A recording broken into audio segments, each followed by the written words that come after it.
universe works in mysterious ways. I showed Jo Malone orange bitters in my recent video about the ultimate fall fragrances, and that kind of started a discussion between me and my subscriber who asked, like, what kind of winter oranges are really out there? Potentially a point of debate, but we do kind of associate citrusy scents more of kind of the summer times.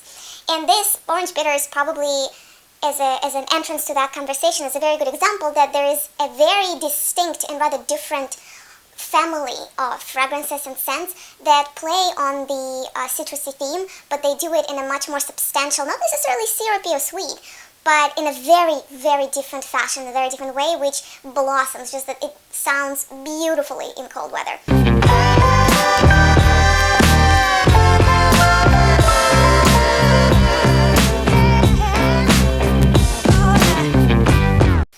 I have a set here for you because even in my collection, which is by the opinion of many is vast because it's more than 400 bottles, but clearly I don't have every single scent on the planet in my stash yet.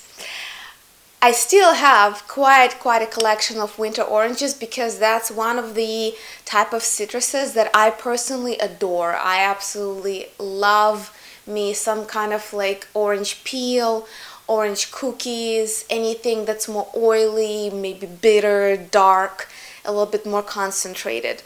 Alright, so with Jo Malone orange bitters kind of starting the discussion, let me remind you what's that about. Orange bitters is a cologne, so it's kind of light. The olfactory profile itself, I wouldn't call it light. It actually does smell like a freshly made old-fashioned. If you do know what bitters taste or smell like, this is pretty much to the T. It makes me think of like some people prepare lemons or lime or orange when you put it in sugar and you kind of let it almost marinate in sugar. And those dried oranges covered in sugar, that's what this smells like, with a little bit of bitterness. It is incredibly yummy, if you like, Prohibition-era cocktails kind of fragrance. The only negative point that I can say about it is that it doesn't last very long. So this kind of what started that whole line of thinking for me and for a subscriber who requested this video. A really great example, and as I said in the previous video, Jo Malone they don't sell out of it, but they do sell enormous amount of orange bitters every winter season. So there's going to be no shortage of that on the market. But also if you want to just sample it and just see, like, does it really work with your taste? Does it really last long enough so you can enjoy it? You can also get a sample from my very bottle here. Those of you who support the work that I do here in terms of kind of growing our fragrance community and sharing the love for olfactory design, you're so welcome to kind of peruse my stash. The links are all below in the description of this video and find yourself something yummy. The next one that I think is fairly well known in this category, and I would definitely call that a winter orangey kind of citrusy perfume. This is Prada Mandarine Ambrée by Hermès. Yet another cologne, now by Hermès. I was chasing after this one for a long time because I adore the bottle design of Hermès colognes. I love the shape, I love the colored glass, everything about their cologne line. I'm a big fan. That said, here we get a little bit of this candy type of amber, that's what I call it. It's like a hard candy type of amber with this sweet, more like orange oil type of profile.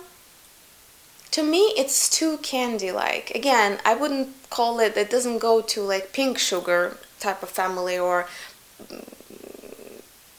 Poison Girl by Dior, but it's sufficiently flirty and kind of it just goes to this sweetness that sometimes ylang as to the perfumes, if you know what I'm talking about. It's not my favorite type of amber. I like amber that's resinous, smooth, even spicy, herbaceous. I like accords of amber that are a little bit more deeper. This is kind of orange cookies combined with hard candy and amber. Similar situation. I wouldn't say that it lasts as long, which for me is a plus because I'm not the biggest fan of the base of this perfume. Nevertheless, I can't quite part with the bottle. I just kind of, it's my weak spot. I like the shape of it. I'm a big fan of good bottle design. So I have fairly large supply of these two in these two bottles. So if you want to sample something from mine, you are so welcome. The next one I think is much less known, yet probably is one of the most affordable of these all collection. And this is a Prada cologne, also Mandarine. It is quite bewildering to me that such deeper, wintry orange citrusy perfumes still come primarily, at least in how I acquired this collection, from different Waters cologne lines. So something that's supposed to be more for the morning wear, something lighter, something that's kind of athletic activity friendly, so to speak. This is probably the freshest of all of them that I'm going to show you from winter oranges and orange peels, but comparatively to actually lemon, lime, orange colognes, the summer ones, it has way more of a substantial, slightly powdery, slightly herbaceous base. It's probably the most graceful and elegant cologne that I have, sort of a light, floaty type of fresh fragrance that's not sour, that's not too astringent, that's not oceanic or too sour. Like a lot of lemon lime type of colognes, they just go to the degree of citrusiness, if I can say so, that becomes plain and comfortable. Or the orange is played as such a kind of like Fanta, you know, or like orange soda type. I mean, I Love by Moschino is a classic example of this like sweet orange soda type of scent. This remains very hard balance. It's not too bright, not too citrusy, and it's not too dark and not like boozy like orange bitters. Very elegant composition that kind of is surrounded around the idea of Mandarin. Love it, love it, love it. If you search around, you'll find the bottle. The Prada colognes are not the most kind of easy to find, but first of all, you can sample it from me, and second of all, I'm sure if you search around long enough, you'll find it. I got it years ago it was secondhand. I think it was like $50, maybe $55, which I think is fabulous price, because this is, again, in my opinion, the best cologne line out in the market in terms of the designer market. Prada colognes. Alright, we gotta move on. Also cologne, but to me it's not a cologne, it's actually perfume, is Acqua di Parma, and it's called Chinotto di Liguria. This is Italian bitter orange tree. And to me, if you could make a purse out of magnolia leaves, you know, this thick, glossy, dark green substance, and if you could make a purse out of it, that's what it would smell like. Here I get both sweetness, bitterness, I get bark of an orange tree, I get the leaves, I get kind of the whole spectrum of oiliness, bitterness, greenness, sweet, almost like essential oil type of richness.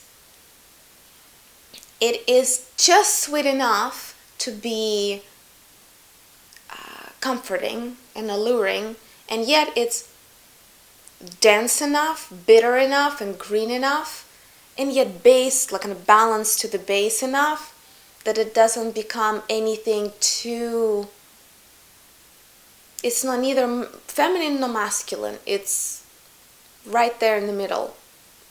To me, this is definitely in the territory of eau de parfums. I would not call that a cologne, so probably 3 sprays will do it. I mean, if you want to bathe in it, that's your choice. I would probably stop with 3 or 4 at max.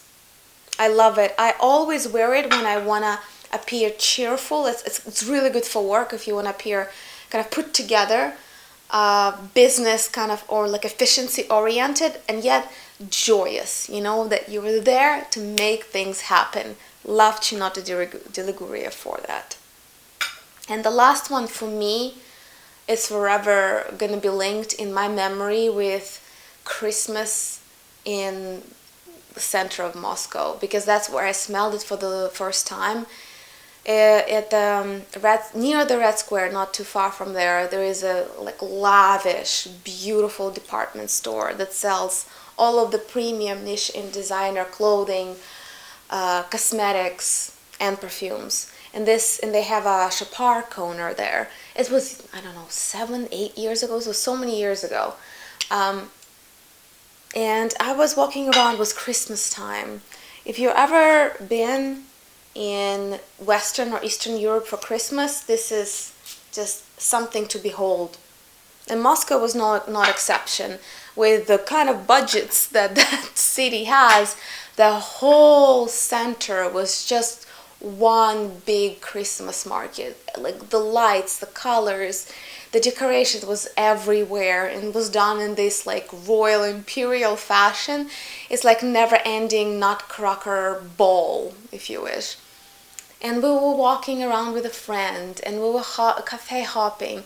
We were getting a glintwine here, then we get a latte, then we eat something yummy, then we go and like look at the Christmas decorations of these lavish designer stores. Those were the times. It's sad that all of that is gone now. But at least I get to hold the memories of much better times in the past. And that's the smell. These are orange cookies. This is jasmine oil. These are baked spices. This is such a kind of like winter Christmas market celebration perfume to me. It's happy. It's delectable. It's a little bit, I would say, Middle Eastern, because there's so many spices that are baked in there. But they are not austere, they are not black, they are kind of very, like, spicy, cinnamony, cardamom cookies with orange zest and dried fruits. To me, this is the quintessential splurge. The boutique line by Chopard, it can come in the green bottles, it can come, depending on what release it was, it can be, I think, dark blue. I'm not sure if I'm really a big fan of overall packaging, but I do love this dark, deep emerald green. And this one was my favorite out of the whole line that I tried back then. And years later, I just started being nostalgic, and I knew I couldn't really be there anymore, I couldn't visit. And I just wanted that memory of seeing friends I haven't seen for a long, long time, of experiencing that majestic winter magic in a very, at the same time, in a very kind of civilized, like everything you want at your disposal kind of fashion in a big city. Oh, it was magical time. So I bought it. So if you want some of that winter Christmas magic, I am so willing to let you sample this bottle with me, because this just makes me happy. It's like a Disney princess kind of a movie. It has a world in it, kind of like baked in it. As soon as you spray it, you just wanna, I don't know, you wanna put bright lavish clothing, you want to, I don't know, get some kind of like winter carriage, go out, go to Christmas shops, play in the snow, hang out with friends, make big Christmas dinners, invite everyone in. Orange Mauresque by Chopard. Such a lavish, beautiful scent. Love it. And it's probably one of the sweeter and more gourmand options among the ones that I offered you today. If you would like to support my channel and try any of these perfumes, I'll leave you a link below so you can get yourself a lavish sample. If you have any of favorites of your own of these not so typical citrusy orangey scents, please leave a comment below. I'm always on the lookout for something really unusual and special when it comes to citruses, because I am not a classic Italian cologne kind of girl. Just never clicked with me, and yet I feel colognes just explode in my, they just like appear out of the blue. That's my theory, and I stick with it. In my collection, I always try not to buy them, but either somebody gifts me a cologne or swaps a cologne with me or sends it as a gift. I don't know, the universe is trying to tell me something about like the more classical, herbaceous, bright, almost prickly, lemony, bergamot type of colognes. And I like keep kicking back because like this is more my jam, you know, things like that.